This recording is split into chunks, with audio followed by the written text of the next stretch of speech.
Hey, what's going on, guys? So this is kind of a weird video for me.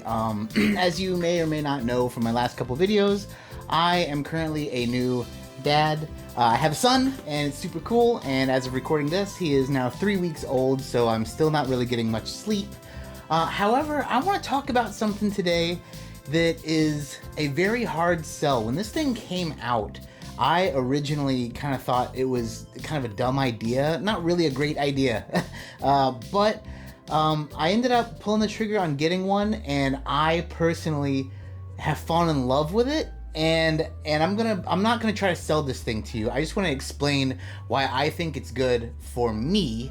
And that is the PlayStation Portal. I know this thing is going to sound weird. Like I said, I'm not trying to sell you this thing. Obviously, I'm not sponsored. This is just me making a video. But I'm definitely not trying to sell you on this thing. In fact, I'm even going to probably start off with like the cons of this thing, because there are a lot of cons.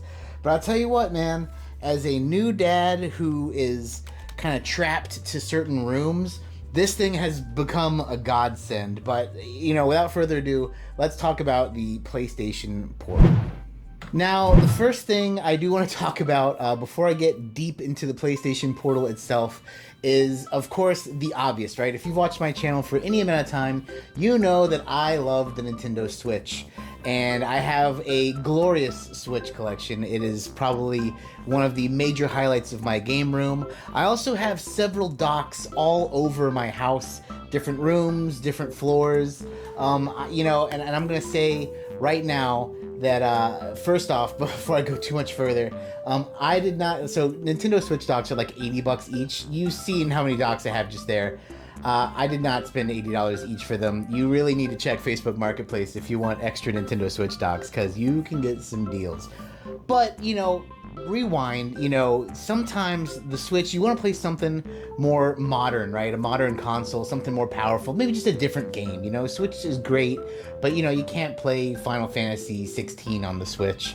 And that said, you know, here's my game room, right? I absolutely love my game room. It is one of my favorite rooms of the house. I have not seen this room in a solid month. I come down here to record this video and last week's video, and that is it.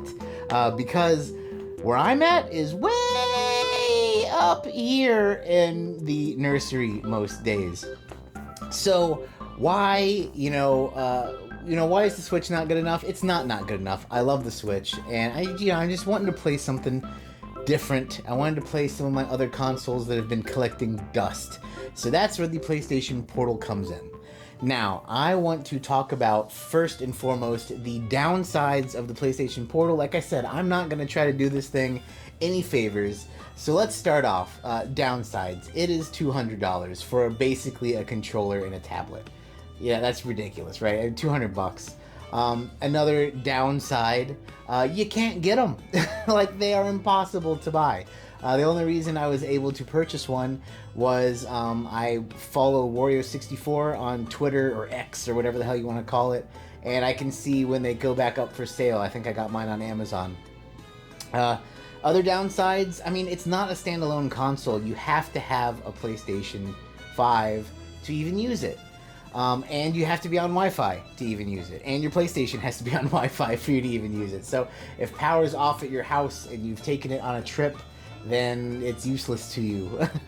And you know, the other thing, this is a minor downside because it won't affect most people, but you can only play the games that are currently on your console, i.e., whatever disc is in it, if you have a disc-based console, and your downloads. Now, if you're a person who's not like me and has a bunch of downloaded games, then this does not matter at all. Because, I mean, if all your games are a digital library, then boom, easy peasy, just play it on your Portal. But for me, you know, I don't have very many downloaded games. However, I do have a few. I mean, Legend of Dragoon and some others. And basically, I just put a game I'm really interested in playing in the console, and that's the one I'm going to be playing. So for me right now, it's the newest Earth Defense Force, EDF6. So, you know, I keep kind of dogging this thing, right? Like, why? Where's the good part, Wolf? Why is this thing worth even getting? Well, the reason I even thought about this to begin with, because it's kind of dumb, right? You can actually do this. You can use this system, this PlayStation wireless playing with your phone, with like the backbone controller. But my thought was, is that controller's like $100 or like $120, and my phone screen kind of is not, you know, big. It's not ideal. And then, you know, now that I have a son, I'm not gonna lie, I initially tried it with him, and I tell you, juggling a baby and a controller while looking at your phone propped up does not work at all. Now with this, just like the Switch, easy peasy. I can have him tucked in my arm, and I have the console in my hand. I can play games, no problem. I can have him laying on my chest, not an issue.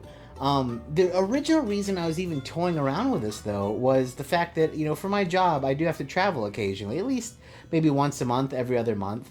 And I was like, man, you know, having the Switch is cool and all, but if I'm in the hotel for a week or something, it might be nice just to have my PlayStation Portal. I can play a game, you know, a higher powered game.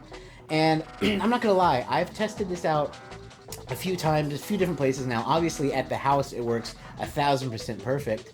But, you know, I've actually gone to other people's houses, and maybe I haven't run into a bad internet situation. I'm not sure, but it works to me absolutely flawless. It's great. And so the huge advantage I feel is that I can play, you know, PS5, you know, modern current quality games in my hand easily. Now, once again, I'm not trying to sell this thing to you guys. I'm just saying, as me, as myself, I personally have grown attached to this thing because I don't get to go to my game room anymore, and that sucks. But I can take my game room with me upstairs and play it, you know, those long late nights of feeding him, and then he's sleeping on my chest while burping, and I gotta kind of wait for him to get cozy again. I got my PlayStation Portal right there.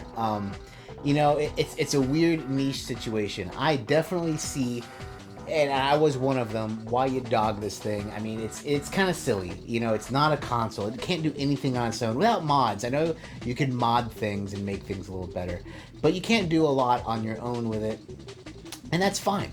But, you know, for me, as a new dad, I've personally found this is an awesome piece of tech, and it's something that I have really grown to appreciate. Now, my Switch isn't collecting dust. I'm obviously still playing it. The Vampire Survivors DLC came out, and I will always play Vampire Survivors on the Switch. But it's like, you know, the other day I was really kind of sitting up there, and I had something on the TV, but I wasn't really watching it. I was like, you know what? I kind of want to play Legend of Dragoon. So I, you know, jumped on the PlayStation Portal, and bam, there you go, Legend of Dragoon. It was cool. It's really neat. So yeah, that's kind of it in a nutshell. I think as a new dad, for me personally, for my situation with my game room being all the way down here, and me being mostly upstairs taking care of my son at night and on the weekends, you know, when I'm here at home, you know, it is awesome. I will say I have only got to use it once in this capacity, but taking it on work trips so far has been awesome. You know, it's something that I pretty much recommend for those cases. But yeah, you know what? Let me know what you guys think down below. Because like I said, this is a weird, very niche piece of technology. You know, the other reason I wasn't too clear on this. The other reason I didn't really go with the backbone controller with the phone and all that is, like I said, man, if I was already gonna spend that much money, I would rather have something with a better screen, and that has a more official screen. The controller feels amazing. I mean, it is like people have been saying, it's literally a PS5 controller cut in half with a tablet in the middle of the two halves. But it feels comfortable. It plays really good. You know, I can't get enough of it. But, you know, let me know what you guys think down below. Did any of you guys buy this thing? I really doubt you would have. Once again, you know, I've said it 1,000 times. I can't really recommend it like friend to friend, unless you're in a situation like mine where it makes sense to have. But if you did get it, let me know your thoughts down below. Because like I said, man, personally, even with all the cons, it has been a godsend for me. Being able to play some of my cooler modern games without having to like abandon myself down to the depths of my game room cave has been really nice. So anyway, yeah, that's my thoughts on the PlayStation Portal. And hey, that's gonna do it for us today, guys. Once again, thank you so much for watching. Thank you so much for subscribing. If you haven't, please do. It'd be really cool. But as always, my friends, take it easy.